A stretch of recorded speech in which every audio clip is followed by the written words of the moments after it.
All right. Well, it's nice to see such a fine group out here. It's nice to see a beautiful, clear day, which I hope will last for my drive down to Clemson right after this is over. I'm out here for a week.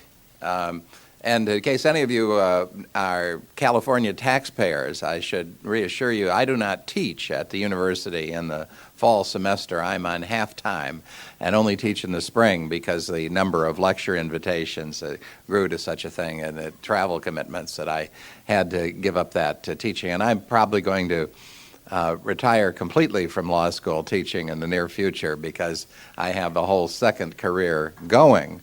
Due to having taken up this subject, and that's what I'm supposed to talk about, is how I got to be where I am. As soon as some point during the talk, I'm supposed to tell you something about the 3 books that they have remaining. They sold out of Darwin on Trial, but they have 3 others of books remaining, so I'll sort of tell you about how they developed in my thinking as well. My story has been fairly dramatic. A few years ago, somebody sent me a tape of a sermon which had been given in the Topeka Bible Church in Topeka, Kansas. He said, "I know you're going to love this." And it was by a preacher who had heard about me, read about me in the alumni journal of the seminary that he'd studied at, where I'd spoken at the seminary. So he was taken by the story of who I was and what I'd done, and he gave a sermon on the topic of how if God can reach somebody like Philip Johnson, there is no sinner who is so lost, so sunken in depravity. Of course, I did love that. It wasn't because, actually, that he thought I'd done anything that spectacularly criminal. It was because I was a professor at Berkeley, and there's no place further from God than that. It's like there's the Mexicans, I tell a little aphorism, poor Mexico, so far from God, so close to the United States of America. It just sort of has somewhat the same thought. Well, I wasn't always a professor at Berkeley, of course. I wasn't born there. I was born in the Chicago area in Aurora, Illinois, in 1940, and raised in the immediate post-World War II era in that small Midwestern city environment. Our family was a nominal Christian family, very nominal, because that was part of the cultural expectation of the area, as I guess it is in this region now. And so we went to, you'd go to church like you'd join the Boy Scouts when you were a certain age and so on. It's one of the things you did. We went to church, to Sunday school, because it was good for kids to get that, and we dropped my father off at the golf course on the way to church. And so you can see that this gave me a long, abiding interest in the game of golf, this religious upbringing, with the idea that that's what you do when you get old enough so that your mother can't tell you what you have to do anymore. Now, I actually must have been taught better in that church than I, gave it credit for at the time. I went through the confirmation class, and my mother said I could stop going after that, so that was our deal. I suppose probably I learned some things there that stuck with me more than I realized or than I can remember at the time. And indeed, I've discovered since you have to be very careful when you hear people talking about their church experience as a child or what happened, that particularly if they're people who've become unbelievers, they often remember negative elements very selectively. Because they're in that rebellious stage, and I suspect that in many cases their recollections are very unfair. But in any event, I came to be a teenager. I took up the kind of thinking that was fashionable among intellectually inclined teenagers. Particularly, I read the novels of Jack London, the philosophy of Bertrand Russell, and Clarence Darrow, the famous lawyer, was a model, and he was held up in our schools as the ideal lawyer. Although if you read what kind of a person Darrow was, how unscrupulous he was, that's a very odd role model to be encouraging. But that was the case. And of course, Darrow was a vociferous agnostic and debater of Christians, baiter of Christians. Bertrand Russell made a living off of kind of the same sort of thing. And it was very entrancing to a rebellious junior high school student. And I've always thought of Bertrand Russell, for example, that's philosophy for junior high schoolers. He deserves his reputation as the top junior high school philosopher of the 20th century. But it's very shallow when you get further on and realize how deeply it's built on cheap shots. But at any rate, that was the way that I was thinking. And I was very gifted at schoolwork. It always came very easily to me. That is both a blessing, and also a curse. Because whenever things come too easily for you, it's easy to develop sloppy habits and bad practices that you can get away with, but that are a real obstacle later on. It's probably better overall to have to work and discipline more at the start. At least that's the judgment I'd make in retrospect. But I always got the top grades in the class without trying very hard, and so I got very bored in school. And I wrote away to Harvard when I was a 16-year-old and said, "You've got to rescue me from this. I was meant for better things." And that cheeky arrogance actually worked. They did it. And they invited me to come to Harvard instead of my senior year in high school. So I found myself with all kinds of raw academic talent, but very unformed and immature as a freshman at Harvard College in 1957. Just at the time of my 17th birthday. Now, I often like to recollect the differences between the college scene then and now, which I think often surprise people, particularly in terms of the religious dimension. At the time I went to Harvard, the president was Nathan Pusey, a Christian and outspoken one, went to church twice on Sundays, wanted to build up the divinity school, and they had a famous Presbyterian preacher, George Buttrick, as the minister to students. It was still officially, a Christian institution at the top level. Now, that was at the top level. At the bottom level, at the student level, that is, and also at the faculty level, which is really the top level rather than the president level at Harvard, the Christian connection was dead, just absolutely dead. From a student's perspective, the remaining Christian mission, the Phillips Brooks House, was just a way of organizing hospital volunteer work and so on, which my friends did because they wanted it on their resumes when they applied to medical school. There was no interest at the faculty level. They ridiculed the president for his interest in religion. And this was the period that I subsequently characterized as the high watermark of scientific materialism in our culture. In this book, Defeating Darwinism by Opening Minds, this is the book that I wrote really for high school seniors and college freshmen as a kind of an introduction to naturalistic thinking and the Darwinian controversy and how they could learn to see through the hidden assumptions. And I talk in there about the year 1959 as the year of the great Darwinian centennial. See, Darwin published The Origin of Species in 1859. By 1959, that philosophical outlook was triumphant. And the scientific culture was at a very high point in its prestige because of the contributions of technology to winning the two world wars. We think of the atom bomb, but it's really even more radar that won the Second World War, radar and sonar, and the polio vaccine. This is just at the time when the moon shot is becoming a reality. It's President Kennedy shortly after announces we're going to have a man on the moon by the end of the decade. It actually came to pass, and so you have this period, and it's marked by the great centennial celebration that was held, the Darwin Centennial at the University of Chicago in 1959, just a couple of years before I entered there as a law student. And the word was that the Darwinian point of view had triumphed. The keynote speaker at the conference of scientists from all over the world was Julian Huxley, grandson of Thomas Henry Huxley, Darwin's bulldog, who'd done more than anyone, including Darwin himself, to put over evolutionary naturalism as the new established philosophy in Britain.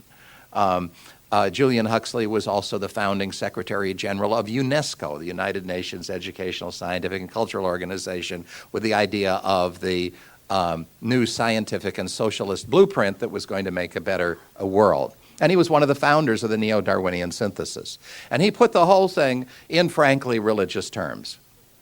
He said, we'll no longer rely on an imaginary father figure in the sky. We now know that evolution is our true creator, and this will be the foundation for all religious and philosophical thinking based on science in the future.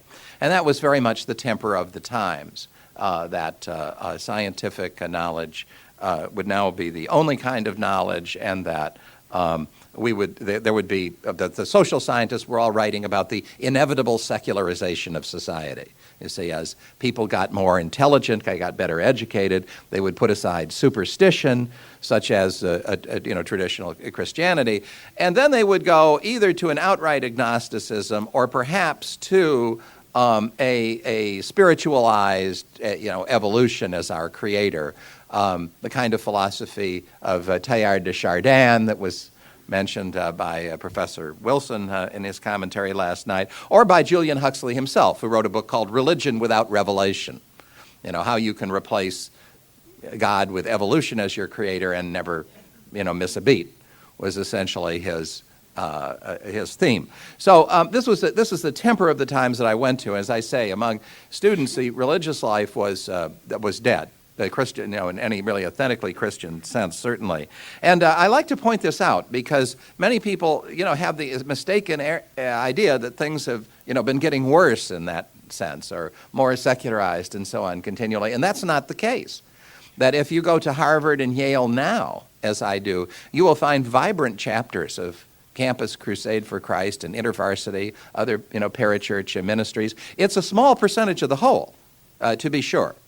But what it is very real and very active. We'll be doing my own group in the intelligent design movement will be doing a major conference at Yale in October of 2000. So, in point of fact, although the university is now no longer officially Christian in any sense, you see, and they have a, kind of a mixed bag ministry to students of whatever turns you on. That, in fact, I think there's more real Christian activity among the students by far than there was in my day. And, of course, if you look at the universities, you also see that the high tide of scientific rationalism in the, that around that year, 1959, 1960, the early 60s, has now waned to a considerable extent. And the universities are warring grounds between the two different kinds of factions that have grown out of the scientific mindset. One of them says, yes, Julian Huxley had it right, Bertrand Russell had it right, John Dewey had it right. When we learn that evolution is our creator, then we'll become rational. We'll put aside superstition, all this church stuff. We'll just educate people. People become rational. We'll have a better world. They're saying we'll know more and more, and we'll, in every way, every day in every way, we're getting better and better. The other side to that is, well, wait a minute. Our minds were formed by natural selection, a mindless process. The only thing that they're there for is to help us in reproduction. You see, that's what natural selection is all about. It just rewards what leads to the production of more offspring. And at that, there's absolutely nothing wrong with the rabbit's brain. The cockroach far excels the human at ability to survive and reproduce under difficult circumstances. And the mind is really only good for getting more of whatever it is that you happen to want. And there are no absolute objective truths. Truth with a capital T died with the death of God, is this way of thinking. And that, of course, is the foundation of what we call postmodernism and relativism, which is gradually taking over the universities in the cultural side, even though the scientific departments still have most of the research money, and a great deal of official clout. So the university become a much more chaotic and confused kind of place in that time, and I think that's part of the reason why groups like, say, Campus Crusade for Christ will have a tremendous recruiting potential among the students who are looking for something more solid to rest on.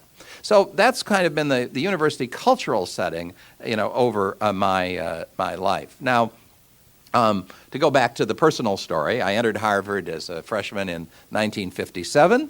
At this period that I've described, with the idea that I would accept the values and the way of thinking of the Harvard faculty. That's what I wanted, was to buy into that system completely.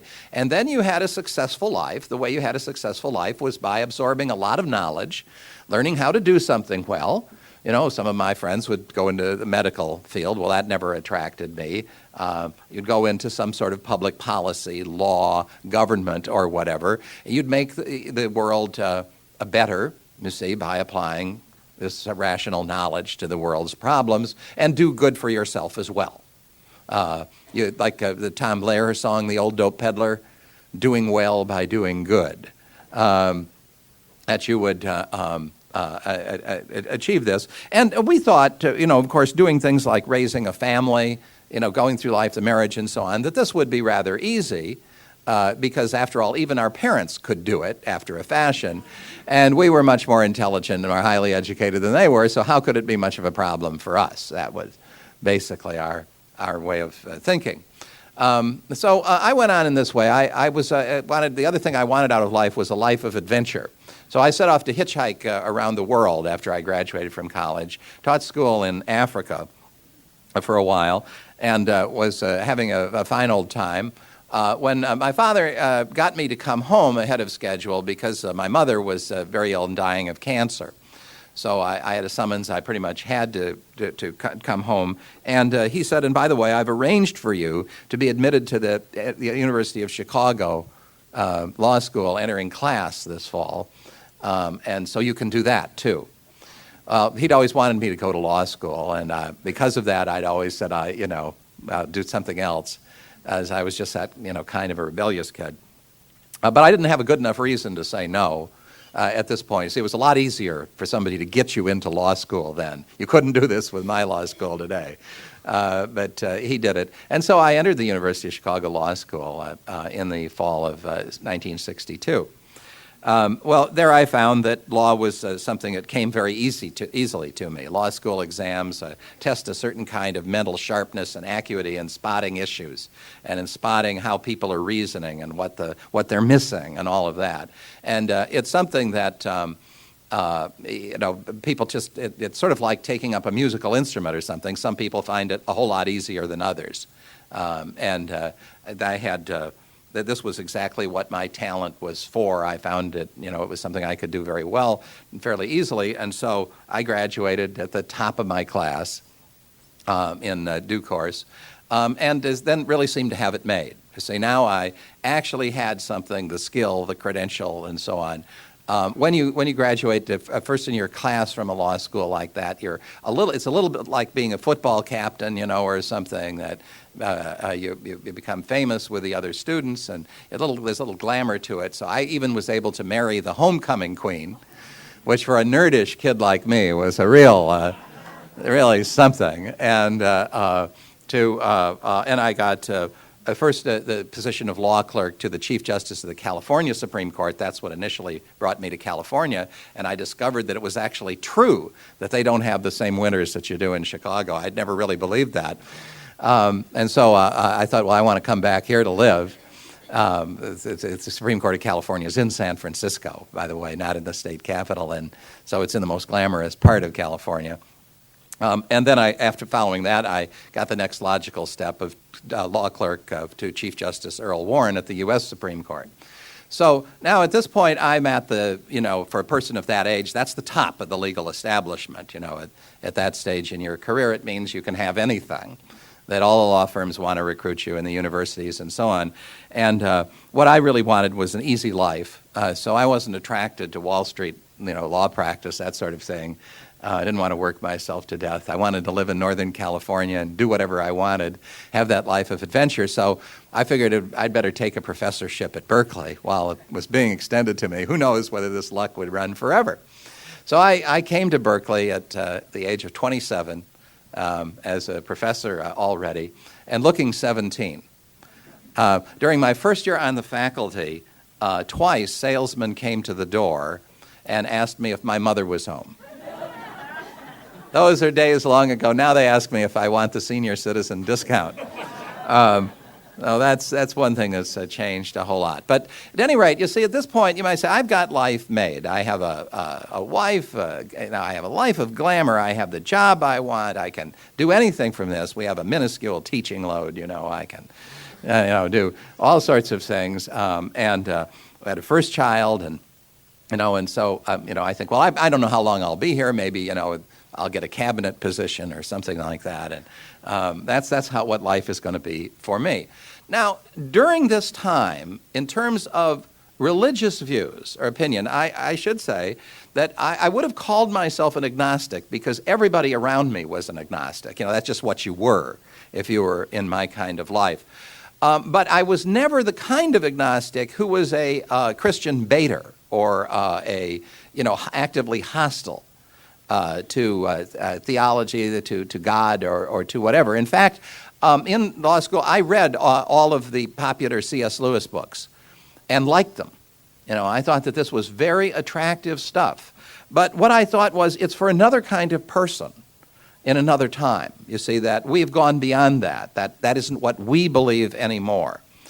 And this way of thinking has become something I devote a lot of reflection to in my current writing. You see, because the mind is a very deceptive thing. And it is easy to think that you have, adopted some higher wisdom because of your great judgment and intelligence, that you can see that, when in fact all you're doing is following the herd. You see, and that's what I would say. The academic world is often described as a herd of independent minds. And I was one of that herd in that sense. But I was a little different, as I say. I was actually, quite sympathetic, at least to the Christian faith as C.S. Lewis presented it, but I didn't think it was for me. Well, then we'll fast forward a little bit into my late 30s and the 1977, 1978 period. And during this time, then the bottom fell out of my self-assurance. I say this is the really, really next step. During the 1970s, again in that part of the academic world that I was in, the new tidal wave of feminism went through marriages, if I may mix a metaphor, like a hot knife through butter. And I was no exception. My wife went off to join an artist colony. I single-parented for some time, and with two kids fighting each other all the time. And I discovered that it wasn't actually the case, that we better educated people with straight A's in school would do better at parenting and living than our parents had. It's the old story. My father, got a lot smarter between the time when I was 16 and the time when I was 36. So I had that, at the personal side, I had that a marital breakup that was very shaking to my confidence that I really understood what life was about. And then the academic side failed to satisfy. I did get tenure on schedule. I wrote papers. I wrote textbooks. I was a fairly successful academic by Berkeley standards, and those standards are very high. But I found that it was basically people chasing their tails, that it's mind games that academics play, it's writing papers nobody wants to read, it's talking about things that don't connect with the real world very much, and that I found it extremely boring and unsatisfying. And so you get this sense that often happens to people who have the success that they thought that they wanted. They get it, and then, well, it's not all it's cracked up to be. Is this all there is? Is this what it's about? Now, I'd continued to be something of an inquirer into the Christian faith at that time, with, again, much the same idea. My wife, incidentally, my first wife was raised in a very conservative Christian home and was in lifelong rebellion against it. She still is. And so that was a very negative influence through that period. But the moment that I often mark as the turning point in my spiritual development came at the very moment of the marital breakup. During this week in the spring vacation period in 1977, my daughter was attending a vacation Bible school at the invitation of a neighbor child. And she had to bring a parent for the last night. She was asked, the Friday night. And her mother wouldn't go, but, I said, I'll go with you to that. And the night before, on Thursday night, her mother told me that she was moving out over the weekend and that it was all over. And we agreed that we would tell the kids the next night. So I went to that vacation Bible school with my daughter in what you might call a heightened state of awareness. Knowing what I was going to tell her after the evening was over. And there I heard the minister preach the gospel. And just put it that way, those of you who are church familiar know what that means. And I want to say that I don't remember any detail of what he said. And I don't think the style was particularly appealing to me.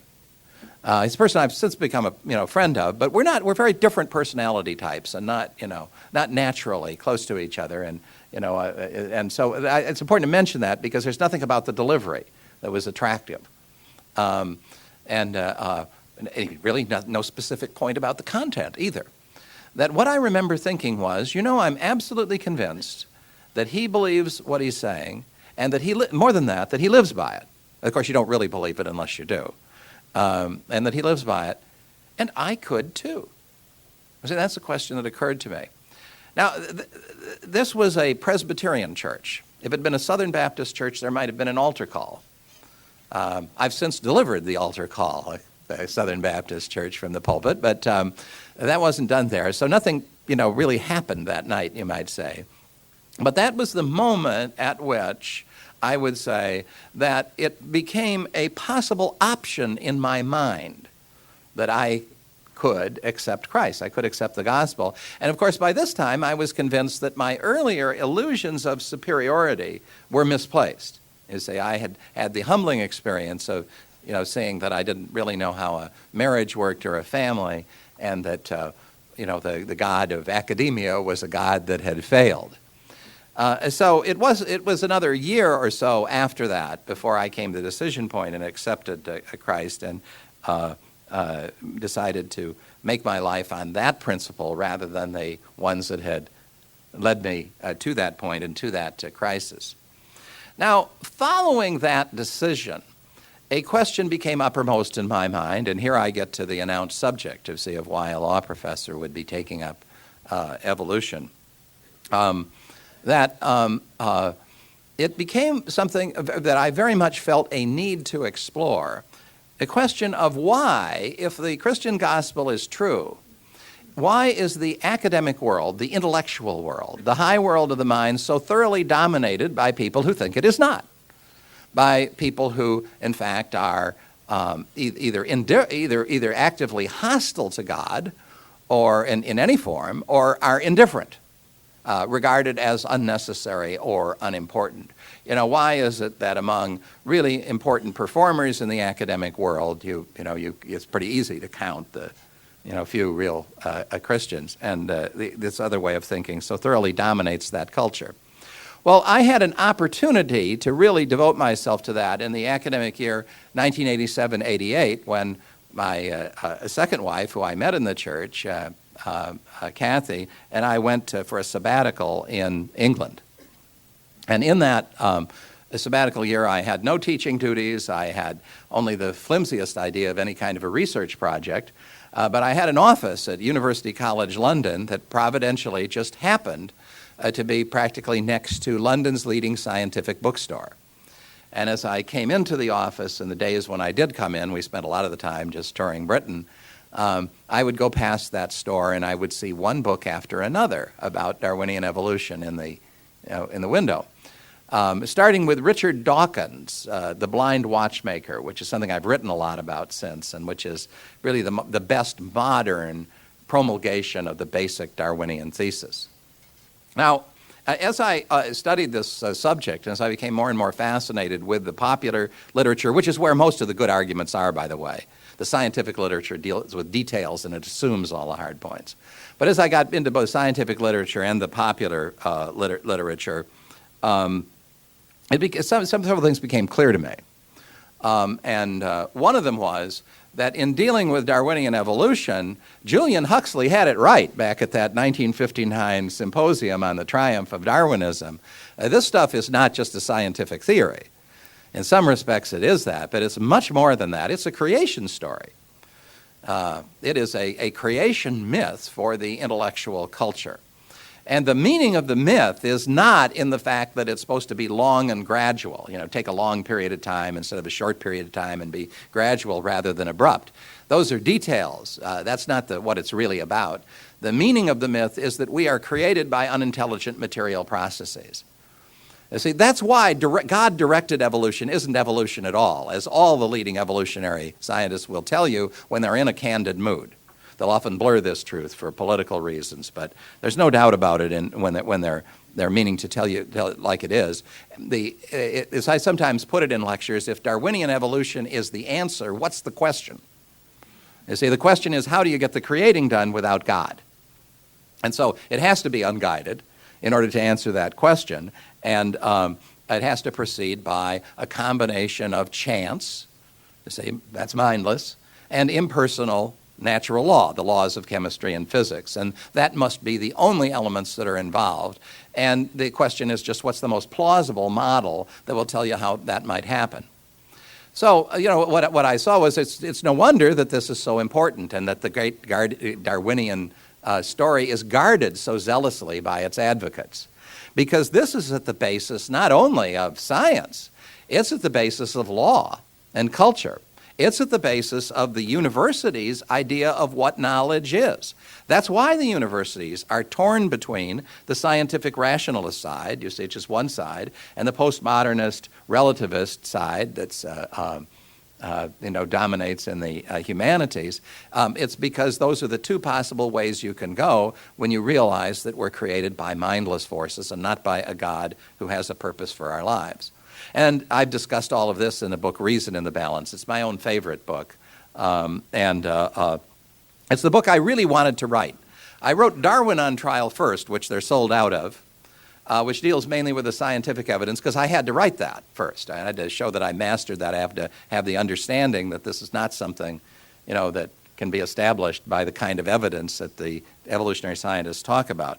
But the book I was really gearing up to write was Reason in the Balance, which is how the Darwinian myth and establishes a naturalistic philosophy as the basis of our culture, and how this in turn directs the course of politics and the law and so on by its logic.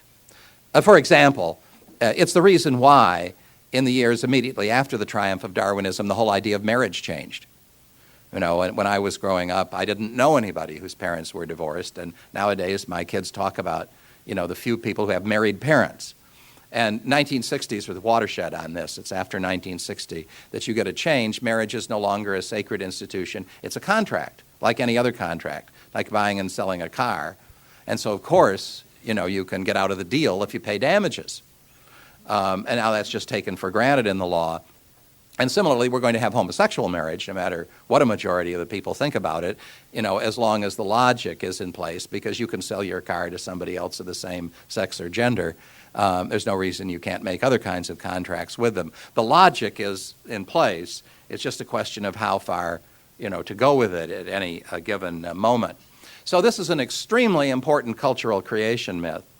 And it is sustained at the bottom by the understanding or misunderstanding that empirical science by impartial investigation has established that law and chance, unguided material forces all, can do and did do all of the creating. Well, that's what brought me, to see that this was a subject that a professor of law might well take up. Moreover, it is a subject which biologists, or paleontologists or other people in the scientific specialties are actually very ill-equipped to take up. You see, most scientists are very highly specialized. They're interested in the details of their research program. The overall picture is not something they're used to paying a lot of attention to. This is particularly the case in evolution because it cuts across so many different scientific specialties. And it's their assumption is that everybody in all the other specialties has done their work right, and so that you can trust in it. The number of people who actually promulgate the whole thing is very small. There are people like Carl Sagan, Richard Dawkins, Stephen Jay Gould, who are generalists. In fact, a scientist outside of his specialty is a generalist too. You say Stephen Jay Gould is no more an expert in genetics than I am. He's a fossil man, a geologist. He knows a lot. He's picked up a lot of genetics, but I mean, it's not what he is, scientifically trained to do. And so it is a generalist field of necessity, and in particular, I thought it's a law professor's field. Because our particular specialty, and the thing that made me, so good at taking law school exams, is the ability to spot issues and assumptions. What's being assumed here is, say, behind the surface story that you're getting. And I could see that what was being assumed here was the very metaphysical naturalism, the very law chance story, that the theory was supposed to validate. So you start out by conclusively assuming that something is true by looking at all the evidence in the light of that assumption, and lo and behold, the evidence supports the assumption that you've conclusively presumed to be true. I know how that operates. And indeed, much of legal rhetoric is trying to put things like that over. It's just what my colleagues in constitutional law do when they want to insert some political favorite idea of theirs into the legal system, is they assume it in their vocabulary, so it seems like just an application of a reason. And that's what's going on. So I said, as a legal scholar, as somebody that's used to see spotting bad reasoning and hidden assumptions, I can really help these evolutionary biologists out. And I'm sure they're going to be very grateful to me for offering them this assistance. Well, of course, that did end up in a lot of conflict. When I came to the view that this view of understanding of it in November of 1987, living in London, I was around the kitchen table with Kathy talking about it, and I said to her, Kathy, I think I understand this. I've got it. I know what the problem is. I know how to deal with it. I know why the thinking is this way. But fortunately, I am much too intelligent to take it up professionally. Because I would be in a never-ending battle. Everybody would say, oh, you're not even a scientist, how can you do this? I would be attacked in every forum. It would take over my life. I would never be able to do anything else because, the tremendous ramifications and the amount you have to understand and master in order to argue this and so on. It'd just be all-consuming. And so, of course, that was irresistible. I started the next morning. And have been doing it ever since. And just the final book that I'll mention to you, since they asked me to do that, this book, Objections Sustained, the most recent one, is a collection of the essays I've written over the years, about half of them about the leading thinkers of Darwinism, and the other half on cultural topics of the kind that I deal with in Reason and the Balance, as to how the evolutionary naturalism affects the thinking in all of these different areas. So when people say, I have some old curmudgeon uncle who won't consider any of this, what book should I give him? This is the one I say because, you can read a 10-page essay at a time, and you can get a curmudgeon to do that sometimes where they'll never go all the way through a book. So it's also very good for the bathroom. So that's my collection of essays, and I'm on a new book now in which I'm going to talk about a subject I won't be able to get to here, which is how the controversy is going and how the movement that's been built on the basis of my work is faring. We call this movement the wedge, or the intelligent design movement. The metaphor of the wedge says that the evolutionary naturalism and its supposed scientific support is like a huge log that seems impenetrable. But there's a crack in it. And if you can get the sharp edge of a wedge into that crack and pound it in, you can split open the log. My work is the sharp edge. I try to open up the issues. And then behind me, I have a whole program of postdoctoral students, young professors, and all of that. We have a foundation that's giving people fellowships, the time off for teaching to writing, and all of that, developing this as a whole intellectual program. And so the title of my forthcoming book should be out in July, is supposed to be The Wedge of Truth, Splitting the Foundations of Naturalism. And my colleagues, some of their books were on sale last night, William Dembski, Michael Behe, and others, and collections of essays. You can sort of see who's developing along in the ideas. Now, I just conclude with this observation. I was always interested in the question, who's fooling themselves?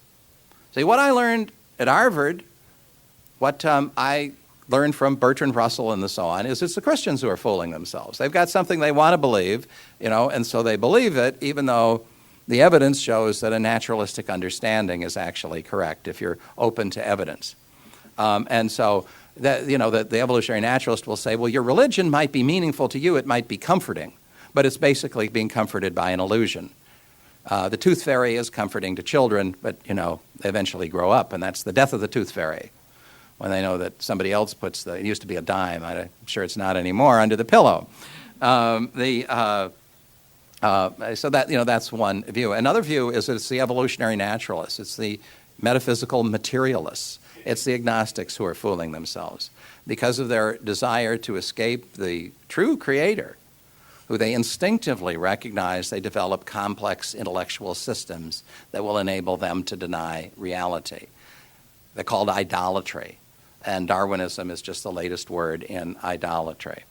Well, I've spent my life on this problem, investigating it, as you see, from different angles, and I've concluded that the second interpretation is the correct one, and that when reality is recognized for what it is, we see we really are the products of a creator who brought about our existence for a purpose, and our big problem is to get out of the wrong relationship with that creator and into the right one.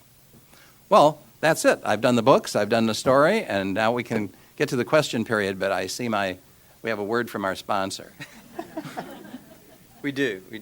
I want to do this because I know some will have to leave, and I want to just take a second to tell them about a few things. In the back, we do have a reduced book table from last night, and definitely want you to be able to get some of those books if you can. They're at reduced price. We just offer the books at cost of what we get them so that we can get them out. I dare say you won't find any in the UNCA bookstore. But anyway, they're back there. We do have tapes of Dr. Johnson's lecture last night. They're available in the back. There'll be tapes of this session today will be available before you leave. They're being made as we speak. We put together a best of UNCA Veritas the last 3 years. Back there has some things. If this is your first time you've been to a Veritas forum, you'd like to have some of the other talks there in the back. We had some of last year's lectures left over as well. And then we got a national Veritas. If you're interested in, hey, what are some of the other speakers nationally, we have some of those tapes put together as well. All right, I know where I put my sheet there. Okay. You have some response cards on your table. Those are really helpful for letting us know what you thought. It helps the board as we sit down in a month or so to debrief and reflect on this and think about next year, letting us know some ideas that you had, like, gosh, there should be more lunches, or you should be serving steak, not Subway, things like that. But comment cards, those are helpful for us as well. On it, the last question says, would you like to be on the Veritas Friends mailing list? As Dave mentioned last night, we're fully supported privately, financially, and it takes a lot to put an event like this on. And this year we're locally sponsored completely. And on the back of this flyer or this brochure is information. If you're interested in helping support us, the information is there for you. One other brief announcement. Tonight, Dr. John Kilner will be speaking on genetics, and his title is Human Cloning, the First Battle of the Genetic Revolution. So he'll be here tonight at 7:30, and then tomorrow he'll be speaking on euthanasia. So I hope you'll join us for that. Well, let's take any questions. We have two mics set up, one there and one there. And even though he can probably hear you from where you're seated. We prefer you come to the mic because we can record it that way for posterity. So we prefer you to do that. And try to ask a question. We didn't have this too much last night, but ask a question rather than make a statement necessarily. And but feel free to come up. I've recorded 2 weeks ago in Colorado Springs at Focus on the Family. Spent the afternoon recording a broadcast with Dr. James Dobson. They made 2 broadcasts out of it, which will be on Focus on the Family next week, Wednesday and Thursday, about the Kansas evolution dispute in the background. So that's on 2,000 stations in North America alone, 5,000 worldwide. So I'm sure it's on in this area, but I don't know what local time or station it is. But probably a number of you listen to that regularly. So I'll be on Wednesday and Thursday. They say it's quite a lively session, but of course I haven't heard it yet, although I recorded it. Yes, sir. Mention those times if you like. Oh, what time is it? It's at 11 o'clock every day and 8:30 every evening. 11 o'clock every day and 8:30. MIT 106.9. 11 o'clock and 8:30 in the evening on WMIT. 2 o'clock every afternoon on 91.3. 2 o'clock every afternoon on 91.3 FM. Yeah, so it's probably, it's on a lot of stations and at a lot of times. It's easy to catch it. Yes, sir. I understand that the Veritas Forum was started under Ravi Zacharias. Is it still under that? How were you connected with this? How were you chosen for this? And is there like an ongoing, any kind of training or qualifying, or what's your connection with this, actually? How did you get from where you were left off to this? Well, to me, Veritas Forum is just one of, many kinds of organizations that invite me or sponsor me to come to someplace and speak. It's not like it's something I'm on the staff of or whatever. Oh. That I'm often invited to speak at universities by some consortium of Christian organizations, as Ravi Zacharias would be, for example. Now, the Veritas Forum, as I understand it, actually grew up at Harvard. A graduate student, a young woman named Kelly Monroe, invented the idea. Veritas is the motto of Harvard University, so you see it was a very natural thing. And that part of the motivation for this was to assert, a Christian position in the university where it's not generally heard at all. But also to deal with the question that the university culture is losing its faith that there is such a thing as truth. You see, that's the postmodernist revolution. So Kelly got that started at Harvard. Well, then a Midwestern businessman took it up and established a whole foundation with money, and that probably is what supported the early years of the group here. They set this up to do it at lots of other universities, and the basic idea was to fund them for a few years to get started, and then they're on their own, which has happened to your local group now. They're now on their own to bring in the kind of lecturers that you don't hear at universities, because, see, that one of the things that people are really realizing about the university culture now is that it is not open-minded and it's not diverse. The diversity is a sham. They have superficial diversities in a head count of races and so on. That's what that refers to. But as to diversity of worldview, diversity of opinion on the basic issues, no. The university is often described as an island of totalitarianism in a sea of liberty. And so you find professors arguing, and propagandizing vociferously for atheism. But at many universities, if a professor even says, I'm a Christian, he'll be in trouble with the dean. Cases like that have happened. So part of the goal is to open the university to some genuine diversity, which, as I say, it's hard for them to get used to because they don't know that they're narrow-minded. There is no ignorance like the ignorance of the learned. I've lived all my adult life in the high university world of elite professors, and I learned it the hard way. Yes. I was wondering if you could pretend that you were on the opposite side and someone of your stature who would disagree with you. Where would be the holes that they would poke in what you've told us? Mm-hmm. That would be one thing. And second thing, if you could speak on what you're writing your next book on, just briefly, what's ahead. Mm-hmm. Well, now I'm getting to the point where we actually have people writing whole books that are published by university presses and so on, attacking me. And it's just a big step forward. You're really getting somewhere when this happens. And they come after me with guns and rope, tar and feathers, and I'll really have it made. So there is a book by Professor Kenneth Miller from Brown, which is published by HarperCollins. MIT Press did a book by a philosophy professor named Pennock called Tower of Babel, which are basically attacks on me and my movement. And I would say that the lines of reasoning that are, common to the books are, in the first place, what all this is about is biblical fundamentalists refusing to accept scientific fact. So then there is the effort to say that this is just a slickly packaged new form of biblical fundamentalism. That's a gambit number one. And then number two, which goes along with it, and I think this is really the crucial point, and one in which they really believe. I mean, they're not faking that this is what they really think, which is that naturalism and reason are pretty much the same thing. You say that rationality and naturalism are the same thing. Any reference to anything outside of nature, anything supernatural, is by definition irrational, and it threatens the ability to understand what is going on in nature. Now, I quote a lot. You'll find it quoted in one of the essays in that Objection Sustained book, and also in the Defeating Darwinism by Opening Minds, of especially revealing comment by Professor Richard Lewontin of Harvard. He's one of the world's leading evolutionary science authorities. He's the senior colleague and mentor of the more famous Stephen Jay Gould, who you probably have heard of. And Lewontin is a materialist, a Marxist, and a very ardent promoter of evolutionary philosophy, and as well as in science. A very brilliant guy. He comes from a background, by the way, of Orthodox Jews, and this is his overreaction, to another side. Lewontin says very plainly in a New York Review of Books article that.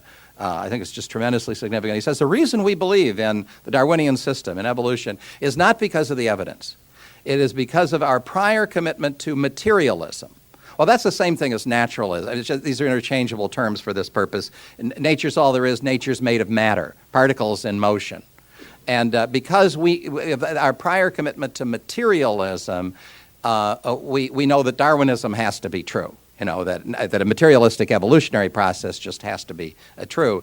And if we can't, he says, our commitment must be absolute because we cannot afford to let the divine foot in the door.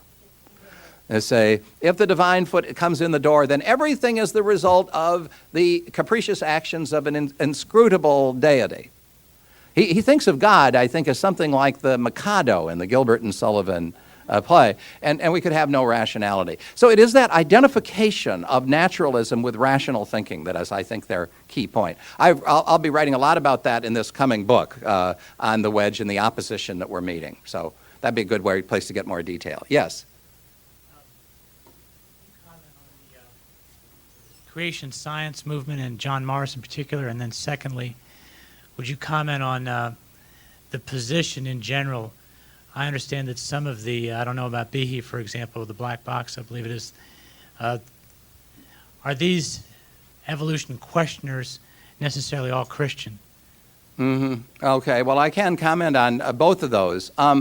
The creation science movement, as we know it today, and you asked about John Morris, it's his father, Henry Morris, that's really the founder.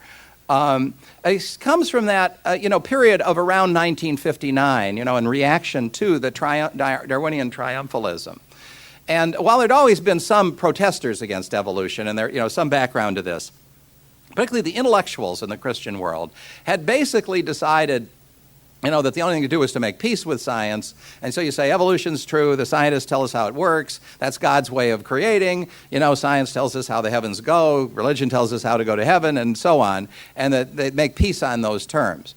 And by the 60s, it was clear, I think, to many people that there was no peace to be had in those terms. You see that what you were dealing with is not a modest scientific theory, but a materialist juggernaut. And so Morris, organized a popular level campaign against it, based on a strict adherence to literal Genesis. He defined the movement that way because he's afraid if you gave away anything, you would be on the slide to theistic evolution, which ended in a surrender. That movement was successful in the sense that it's formed a defensive perimeter, barricade around the conservative Christian world with millions of people inside. It was successful in that sense. It's been very unsuccessful in penetrating the mainstream culture, persuading anybody in the university world. My starting point has been to change that altogether, to take an entirely different approach. And, that's why I say, but let's not talk about the Bible at this point. Let's put that aside for the time being. Let's talk about the scientific evidence. And let's talk not about the question of whether creation took a long time or not, what the time span is. But let's talk about whether there's a mechanism to do the job without God. That's the key issue, and that's the one with the biggest philosophical bite. It's the one that is most scientifically vulnerable. It's the one the other side can't afford to give up. And if you pull that out, the whole tower is going to collapse because it's a essential central supporting pillar. So I have a very different approach from the creation science movement. With Henry Morris and John Morris are on excellent terms personally. Henry gave me a fulsome dedication and latest book and so on. I think he's a wonderful gentleman. And I have a deep respect for anybody who will stand up over a lifetime and fight the whole world for what he believes to be true. And that's what Henry has done.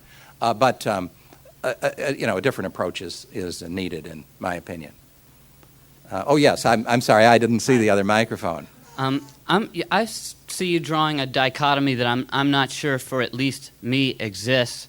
For example, I'm thinking of Pope John Paul II's statement 2 years ago that the evolutionary worldview is not diametrically opposed to... That's not what he said, but go ahead. Well, okay, well, perhaps you can explain it Yeah, better than I'd I be glad can. to. But I consider myself certainly to be a real Christian who also does not have any real problem with the theory of evolution. I think God works through chance and through natural law and could certainly create us intelligently using the process that is described by evolutionists. Of course, the deity's foot is in the door with me, but I question whether we have to have a one or the other mindset. Sure.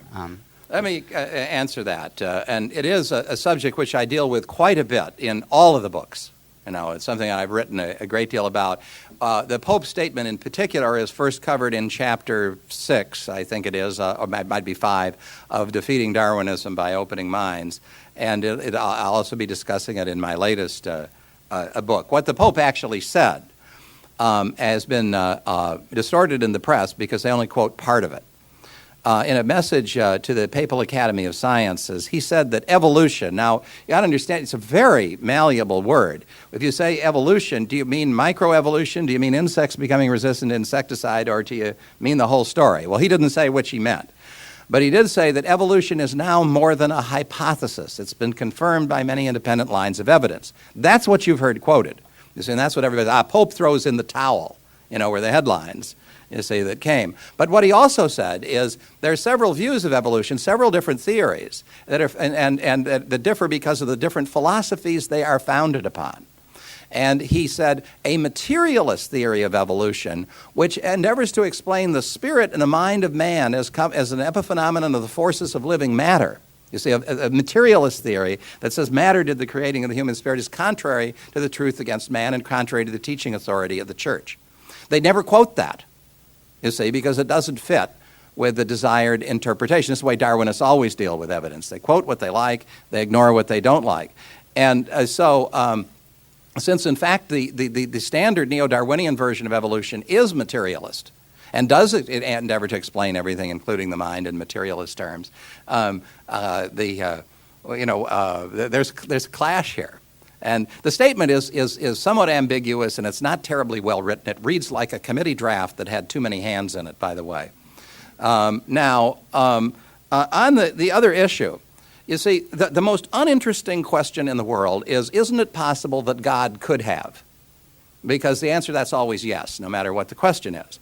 And certainly God could have used chance, if that is what God wanted to do. God could have done all the creating by apparently purposeless material forces, secretly guided them without leaving any fingerprints on the evidence so that we wouldn't have any knowledge of this. God could have done that if that's what he had wanted to do. Now the question is that what he wanted to do? And is that what in fact happened if you look at the evidence? Now, see, the great weakness of Darwinian evolution is the evidence. The data just don't show it. There is no such creation mechanism. They have to use trivial details. I talked about this last night. I'll just leave it to the writing for now, like finch beak variation, to illustrate this grand creative process. Their belief is not, the belief that biologists have in this is not founded on what they know as biologists. It's founded on the fact that it's a necessary inference from materialist philosophy. So that if you say that we know there must be a materialist creation mechanism because there was nothing else around to do the job. So there must be a materialist mechanism to make life, otherwise we wouldn't have life.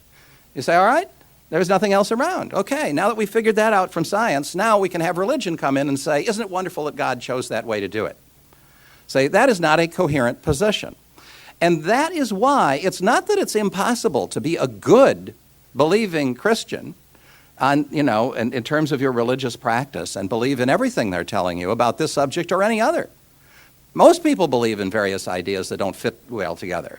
It's hard to get everything straight. You can certainly do that, and many people do it. But what happens in this passage isn't that it becomes impossible for people to be Christians. Obviously, that's not the case. We still have Christians around. What becomes impossible is for Christians as such, or God believers as such in a broader sense, to have any standing whatever within the intellectual world. See, and you don't have to take my word for it that that's happened. You can see that all around you. Why is it that all of the departments are founded on naturalistic assumptions? That's what gives us the knowledge. That's how we know natural selection can create. That's how we know whatever we know. After a naturalistic science has discovered the answers, then the Christians can come in and say, God was behind it all. See, but they're not adding anything of any value. They're just adjusting their system to the knowledge that's produced by an alien system. And that's why they don't have any place in the university. And if that's true, they don't deserve any either. But I would say it's not true. Yes. I think I see another lurker here. Well, I think that was part of my question, so I think you've answered part of it, but I'm still confused. Well, it's a difficult subject. Last night you talked about, or somebody, I don't know, it was Professor Wilson, talked about, like the tradition when you have the Roman Catholic or the Orthodox Church, they don't seem to get real spun up about this, but the American Evangelical Fundamental Church gets spun up over this issue. Now, what is their take? Why? What is the difference? What is the perspective for different, and what? Well, first, again, I think it's in part misinformation. Now, if you remember my lecture, I said that as long as this is viewed in the stereotype of a Bible versus science conflict, which is what everybody's been indoctrinated to think it is, then it will be of interest only to the fundamentalist Protestants.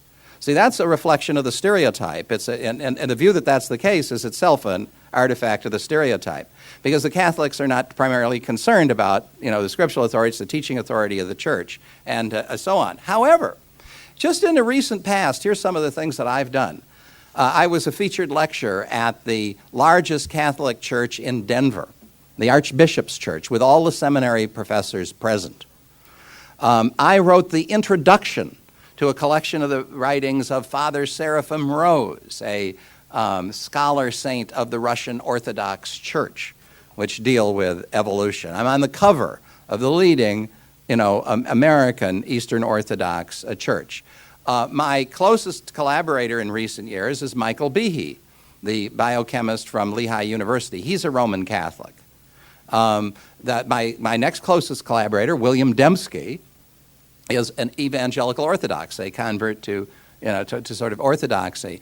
If you read, if you were to look at the book table last night, you would see that one of the publications I recommended was a double issue of the magazine Touchstone. That is predominantly Orthodox, with some Catholic and Protestant involvement. And see, the reason that that the whole dimensions of this are changing is because we are successfully reinterpreting the debate. The debate is not over the Genesis chronology, it's over whether God is real or imaginary. And say that's what hasn't been perceived, that God is something you can believe in on Sunday morning. If it gives you comfort, you can think of things that way. But real knowledge that is valid for everybody that we teach in the universities and in the schools is based on naturalism. And once that's understood, you find that the Catholic and Eastern Orthodox thinkers have a stake in it too. And also, by the way, God-believing Jews. And beyond that, I'm constantly fending off a group from Turkey that is trying to get me, an Islamic group that's trying to get me over there to speak. I might do it someday. It's not a beautiful country, but I'm tired of international travel. We're beginning to get the interest from Islamic people as well. So see, when the question is, are we created by a creator who brought about our existence for a purpose, whether by fast means or slow, or whatever means he chose, or on the other hand, are we the product of blind material forces in a process in which God played no discernible part? Everybody's got an interest in that. And unfortunately, most Christian people, as well as most other people, have been severely miseducated on this. You see, because they've been told all this is about is whether you're going to read the word day in Genesis as 24-hour day or long period of time, and if you settle that, there's no problem. That's miseducation. It's not true. And it's that realization that's the starting point for real truth about it. And understanding why, I'll end as we started with, talking about what the Veritas, foundation is, and its sort of a mission. Why is it that theistic thinking, and with it, truth with a capital T, which would be truth as God sees it, you see, has been superseded by a naturalistic worldview and truth with a small t, or perhaps no truth at all, if you're a postmodernist, in the universities? Why is it that it is considered such an alien thing to bring this view into the universities? That's what the Darwinian creation story has done. And while it has left you free to be a Christian theist or Orthodox Jew or whatever, if that gives you comfort in your private life, what you may not do is to bring that into the work week where we talk about what really happened. You see, that's why it is so marginalized. That is why it is unthinkable that this university would have a department of theological knowledge, of theological science, because there is no such thing in their worldview and cannot ever be such a thing. God is about your subjective feelings, not about objective reality at all. They don't have to say that. That's what's assumed under all the things they do say. Now, it may well have a Department of Religious Studies, does it? I mean, I don't know. But many secular universities do. But you see what that is a department of studying the various creation myths and stories of primitive tribes, including yours.